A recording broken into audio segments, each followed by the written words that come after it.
Wardrobe बनवा रहे हो तो आपको बहुत सारे क्वेश्चंस होंगे कि स्लाइडिंग रखूं या ओपनेबल, हैंगिंग स्पेस रखो, शेल्व्स रखो या ड्रॉवर्स, मॉड्यूलर वार्डरोब लो या कारपेंटर से बनवाओ, प्लाई, एमडीएफ, एचडीएचएमआर क्या यूज करो, और सबसे इम्पोर्टेंट फिनिशेस कौन सी लूं? वेट, सारे क्वेश्चंस के आंसर्स बताऊंगी और प्राइजेस भी।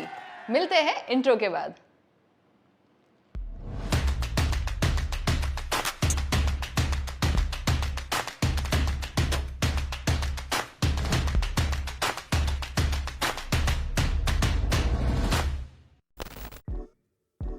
जब भी बेडरूम के लिए वार्डरोब प्लान करोगे तो ये क्वेश्चन सबसे पहले आएगा कि उसे ओपनेबल बनाए या स्लाइडिंग। देखो, जब भी आप इंटीरियर के लिए एक्सपेंस कर रहे हो तो आपके पास दो चॉइसेस होती है। फर्स्ट कि उसे दिखने में अच्छा बनाया जाए, थोड़ा मेंटेनेंस आएगा तो चलेगा पर लुक में बेस्ट ही होना चाहिए। एंड सेकंड, उसे मेंटेनेंस फ्री बनाओ, लुक में थोड़ा कॉम्प्रोमाइज चल जाएगा पर सालों साल यूज करें तो भी प्रॉब्लम्स नहीं आनी चाहिए। ये दोनों चॉइसेस में से आप जो डिसीजन ले रहे हो उसके ऊपर डिपेंड करता है कि आपको ओपनेबल वार्डरोब बनाना चाहिए या स्लाइडिंग। ओपनेबल सबसे ट्रेडिशनल और कॉमन टाइप के वार्डरोब होते हैं। इसमें डोर्स बाहर की तरफ ओपन होते हैं जो आपको फुल एक्सेस प्रोवाइड करते हैं वार्डरोब के इंटीरियर्स में। ये काफी लो मेंटेनेंस होते हैं।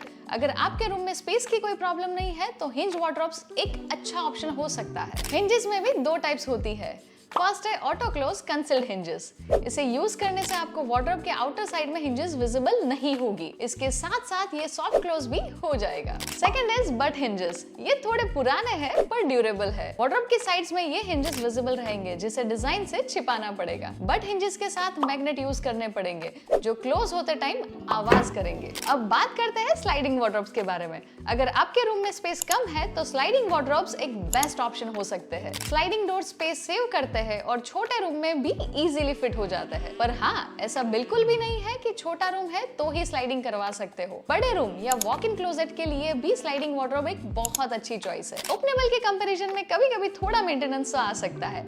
इसकी ड्यूरेबिलिटी वर्कमैनशिप और हार्डवेयर के ऊपर भी डिपेंड करती है। पर फिटिंग्स के लिए हमेशा ब्रांडेड हार्डवेयर यूज करें ताकि आपके वार्डरोब्स लॉन्ग लास्टिंग रहे। स्लाइडिंग डोर की चैनल सॉफ्ट क्लोज वाली ही लेना तो बंद करते वक्त आवाज ना हो। स्लाइडिंग में सिंपल स्लाइडर्स के अलावा और भी डिफरेंट डोर ओपनिंग्स होती है, जैसे कि सिंक्रो स्लाइडिंग डोर। एक साइड ओपन करने से दोनों साइड के डोर्स ओपन हो जाएंगे। पुश एंड ओपन बाइफोल्ड डोर्स, एक जेंटल पुश और डोर्स ओपन होकर फोल्ड हो जाएंगे। पुल आउट बाइफोल्ड डोर्स, जो पुल करने से ओपन होंगे और फोल्ड हो जाएंगे। ये टोटली आपके बजट, यूसेज और चॉइसेस के ऊपर डिपेंड करता है कि आपको ओपनेबल वार्डरोब में ऑटो क्लोज या बट हिंजेस लेनी चाहिए या स्लाइडिंग डोर से मॉडर्न लुक क्रिएट करना चाहिए। अब मैं आपको दोनों के लिए डिस्टेंस बता देती हूँ। ओपनेबल वार्डरोब बनवा रहे हो तो बेड और वार्डरोब के बीच में मिनिमम 3 से 4 फीट का डिस्टेंस रखना, और स्लाइडिंग वार्डरोब बनवा रहे हो तो बेड और वार्डरोब के बीच में मिनिमम 2.5 फीट का डिस्टेंस रख लेना। आपने ये तो डिसाइड कर लिया होगा कि वार्डरोब के डोर्स ओपनेबल रखेंगे या स्लाइडिंग। अब मैं बताती हूँ कि वार्डरोब की इंटरनल डिटेल्स आपको कैसी प्लान करनी चाहिए। वार्डरोब की इंटरनल स्पेस को लेकर सबकी अपनी डिफरेंट नीड्स होती है। आप हस्बैंड और वाइफ का सेम वार्डरोब नहीं बनवा सकते। जो वार्डरोब यूज करने वाला है, हस्बैंड, वाइफ, किड्स या पेरेंट्स, उनके कपड़ों के हिसाब से स्पेस प्लान करना मैं एक डिजाइन में आपको एक्सप्लेन कर देती हूँ। अगर आप कपल वार्डरोब प्लान करें तो कपल वार्डरोब आपका 2 पार्ट में डिवाइडेड होगा। One is for the male and one is for the female. Males को यूजुअली हैंगिंग पार्ट की ज्यादा जरूरत रहती है for their blazer and shirts, तो ये आ गया आपका हैंगिंग पार्ट। उसके साथ साथ there will be a drawers for their accessories. जब भी पैंट स्टोर करते हैं तो उसको स्टैकिंग में करते हैं, तो this will be useful for that part. ये ट्रॉलीज है and the other accessories और extra clothes will be stored over here। अब बात करते हैं फीमेल सेक्शन के बारे में। फीमेल्स को यूजुअली थोड़ा सा कम हैंगिंग स्पेस चाहिए होता है, तो ये जो टोटल स्पेस था उसको हमने डिवाइड करके कम हैंगिंग स्पेस रखा है। एंड उसके बाद का जो स्पेस है that will B for the small accessories. अगर पर्सेस वगैरह रखना है तो that can be store over here. There is a locker for her कि उनको ज़्यादा ज्वेलरीज वगैरह प्लेस करनी होती है तो it will have a lock as well. तो ये हो गया एक locker and a small drawer for the small accessories. Females के लिए भी एक ट्रॉली प्लान किया है बिकॉज उनकी भी काफ़ी सारे छोटे छोटे क्लोथ्स रहेंगे, कुर्ताज है या लेगिंग्स है, उन सब के लिए this will be useful. And same way extra storage at the bottom. अगर आप शूज अपने वार्डरोब में स्टोर करना चाहते हैं तो this bottom storage can be useful. आप नीचे एक ड्रॉवर एक्स्ट्रा ऐड करके वहाँ पे शूज का स्टोरेज प्लान कर सकते हैं। This is a loft part for the travel bags. अब बात करते हैं किड्स वार्डरोब के लिए। तो इस स्पेसिफिक वार्डरोब में हमने लॉफ्ट को इंक्लूड कर दिया इन द मेन वार्डरोब। तो इसमें आपको अलग से लॉफ्ट का शटर नहीं दिखेगा, जो शटर है वही एंड तक चला जाएगा, सीलिंग तक। इस वार्डरोब के 3 डिफरेंट पार्ट्स है। This one is for the books, जो स्टडी टेबल के बाजू में है। This is the main wardrobe and bottom drawers for the toys. अब इंटरनल डिटेल्स की बात करते हैं। तो जो बुक्स वाला पार्ट था that will be over here. यहाँ पे आपके सारे बुक्स स्टोर हो जाएंगे, even the bags as well. ये जो शेल्फ है that will be use for the tiny clothes, जिसको हम ऑर्गेनाइजर्स में ऐड करके प्लेस कर सकते हैं। बिकॉज बच्चों के कपड़े थोड़े से छोटे होते हैं तो उनको स्टैक करने में डिफिकल्टीज आती है, तो better to put them inside the organizers. ये आ जाएगा छोटे एक्सेसरीज के लिए, बैग्स वगैरह, हेड्स है, जो भी है उन सब के लिए this will be the useful space. एक छोटा सा शटर आएगा for their accessories and a drawer for them. Even in the kids room also उनको उनके यूनिफॉर्म्स वगैरह हैंग करने के लिए जगह चाहिए, तो there is a small space for hanging as well. जो हमने लॉफ्ट बाहर से विजिबल नहीं रखा है, but there is a storage of loft, इसके अंदर से आप उसको एक्सेस कर सकते हैं। ये लॉफ्ट वाला स्टोरेज हो जाएगा। जो हमारा थर्ड पार्ट था external drawers, this will be the drawers. ये तीनों ड्रॉवर्स हमने छोटे टॉयज प्लेस करने के लिए बनाए हैं। As it's a kids wardrobe, बच्चे अपनी चीजें कहीं ना कहीं तो थोड़ी सी फैलाने वाले हैं, तो हमने उनको सामने से जगह दे दी है। दिस इज द ओपन निश एरिया। यहाँ पे बच्चे अपनी चीजें प्लेस करके ऑर्गेनाइज कर सकते हैं। तो ये ओपन बॉक्स ही रहेगा, that will be placed between wardrobe and drawer. तो ये कॉमन जगह हो जाएगी फॉर द टॉयज ओपन में रखने के लिए। अब बात करते हैं पेरेंट्स वार्डरोब के बारे में। तो पेरेंट्स के लिए हम यूजुअली शेल्फ ज्यादा देते हैं, तो इस केस में ये हैंगिंग स्पेस हो गया, उसमें हम रिमूवेबल शेल्फ नीचे ऐड कर देंगे फॉर देयर एडिशनल स्टोरेज। उसके साथ साथ drawers will be there. Parents को छोटी छोटी चीजें रखने के लिए ड्रॉवर्स दिए हैं, and there will be 2 trolleys. इसमें मेल और फीमेल दोनों सेक्शंस ऑलमोस्ट सेम है, there is no any extra change in this.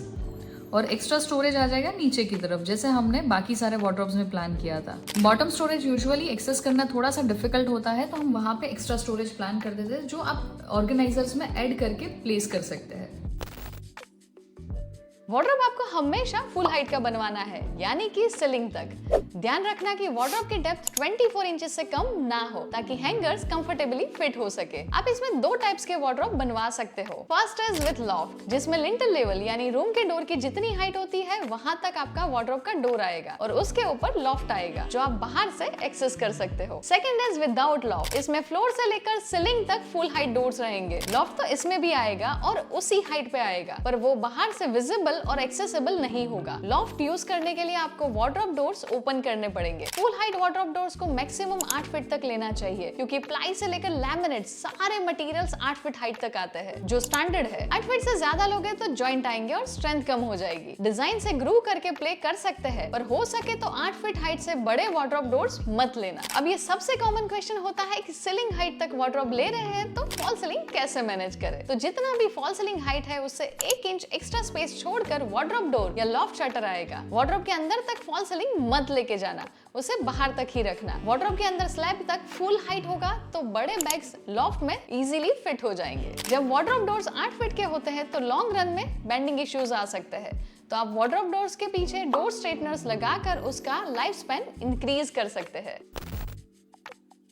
आज के टाइम में वार्डरोब के इंटीरियर्स में लाइटिंग प्रोवाइड करना जरूरी हो गया है। इसमें आप 2 टाइप के लाइट्स ले सकते हैं, सरफेस लाइट और कंसील्ड लाइट। ये वाले बटन्स थोड़े पुराने हो गए हैं, कभी कभी डोर्स ठीक से बंद ना हुए हो तो लाइट्स ऑन रह जाती है, तो उसकी जगह आप ऐसे स्क्वायर वाले बटन्स ले सकते हैं। और बटन्स नहीं चाहिए तो आप सेंसर वाली लाइट्स भी ले सकते हैं। मैं सजेस्ट करूंगी कि आप कंसील्ड प्रोफाइल लाइट लगाओ, जो वार्डरोब के साइड्स में ग्रू करके वर्टिकली इंस्टॉल होगी। सिर्फ टॉप पे लाइट होगी तो वो नीचे के शेल्फ्स तक नहीं पहुंच पाएगी। कंटिन्यूअस प्रोफाइल लाइट होगी तो वो आपके वार्डरोब के सारे शेल्फ्स अच्छे से कवर करेगी। वार्डरोब बनाने के लिए कॉमनली यूज मटेरियल्स है प्लाईवुड, ब्लॉकबोर्ड, HDHMR, MDF और सॉलिड वुड। मैं एक एक करके बताती हूँ कि कहाँ क्या यूज करना चाहिए, पर जो नहीं यूज करना चाहिए वो है पार्टिकल बोर्ड। अगर आप ऑनलाइन कोई भी फेमस वेबसाइट से फर्नीचर परचेस कर रहे हो और वो सस्ते में मिल रहा है, तो उन्होंने जरूर पार्टिकल बोर्ड यूज किया होगा, जो आपको अवॉइड करना चाहिए। आप कोई भी BWP यानी बॉइलिंग वाटरप्रूफ प्लाई यूज करो, जो टर्माइट प्रूफ भी होती है। अगर BWP आपका बजट इंक्रीज कर रही है तो MR ग्रेड प्लाई यूज कर सकते हो। ये तभी करना जब आपका वार्डरोब कोई भी मॉइस्चर वाली वॉल से डायरेक्ट टच में ना हो। वार्डरोब को टर्माइट और मॉइस्चर से बचाने का एक और तरीका है, उसके पीछे जहां वार्डरोब की बैक साइड वॉल को टच हो रही है वहां आप लैमिनेट या टाइल्स लगवा दो। तो फर्स्ट बेस्ट मटेरियल होगा BWP plywood and second best material होगा HDHMR। तो पूरा वार्डरोब आप ये दोनों में से कोई भी मटेरियल से बनवा सकते हो, पर वार्डरोब के डोर्स के लिए हमेशा ब्लॉक बोर्ड यूज करना to avoid bending issues. MDF को as a finishing material use करना बेटर है। तो आप वार्डरोब डोर जो ब्लॉक बोर्ड से बना रहे हैं उस पे MDF लगाकर डिजाइन्स क्रिएट कर सकते हो। अगर आपको बजट का कोई इश्यू नहीं है तो आप पूरा वार्डरोब सॉलिड वुड में बनवा सकते हैं। चलो अब बात करते हैं फिनिशेस के बारे में।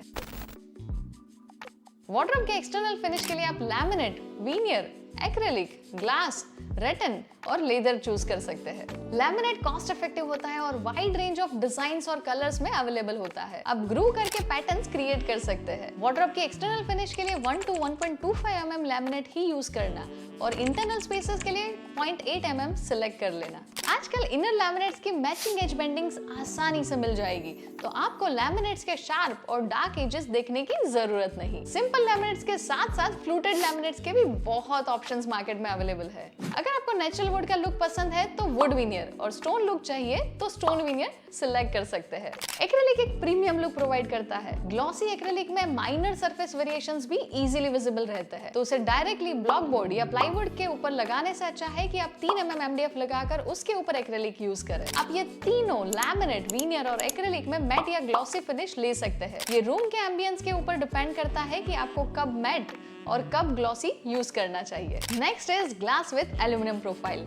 आप वार्डरोब के शटर्स में clear glass, frosted glass, fluted glass और टिंटेड ग्लास यूज कर सकते हैं। क्लियर ग्लास के वार्डरोब और उसके अंदर की साइड वुडन लैमिनेट दिखने में बहुत ही अच्छे लगेंगे, पर आपको वार्डरोब हमेशा ऑर्गेनाइज रखना पड़ेगा, तो ये बात याद रखना। मेरी बात मानो तो ब्लैक टिंटेड ग्लास का वार्डरोब डोर बना देना, जो आपको बहुत ही ज्यादा लग्जरियस और रीच लुक देगा। रेटन भी एक बहुत अच्छी चॉइस है जो आजकल ट्रेंड में है। आपको मेंटेनेंस फ्री रेटन चाहिए तो आप इसे 2 ग्लास के बीच में सैंडविच करके यूज कर सकते हैं। And last is leather. ये एक लग्जरी एंड प्रीमियम लुक के साथ साथ कलर्स के भी बहुत सारे ऑप्शंस देता है। तो ये 6 best finishes laminate, veneer, acrylic, glass, rattan और लेदर में से कुछ भी वार्डरोब के एक्सटीरियर फिनिश के लिए चूज कर लो।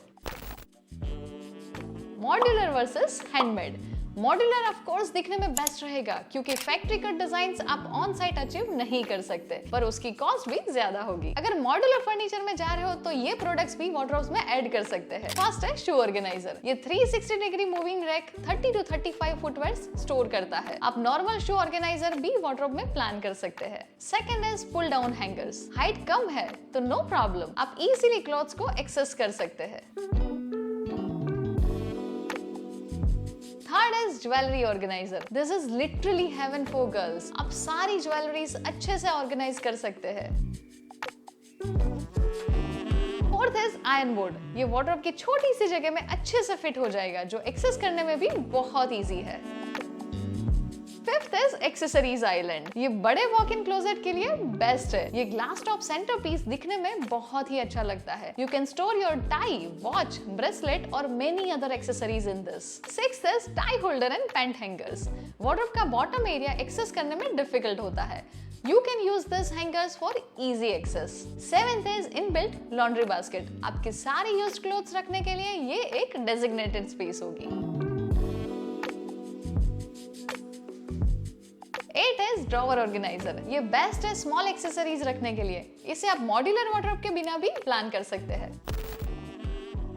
वार्डरोब हार्डवेयर के लिए बेस्ट ब्रांड्स है हैफले, ब्लूम, हैटिच, एप्को, ओजोन, गोदरेज, किच एंड डोरसेट। अगर वार्डरोब डिजाइन करने के लिए ये वीडियो ने आपकी थोड़ी सी भी मदद करी हो तो लाइक जरूर कर देना ताकि ये और लोगों तक पहुंच सके। हमारी टीम पूरा वीक लगी रहती है ताकि आपको एवरी संडे ऐसे इन्फॉर्मेटिव वीडियोस मिले। तो सब्सक्राइब कर देना।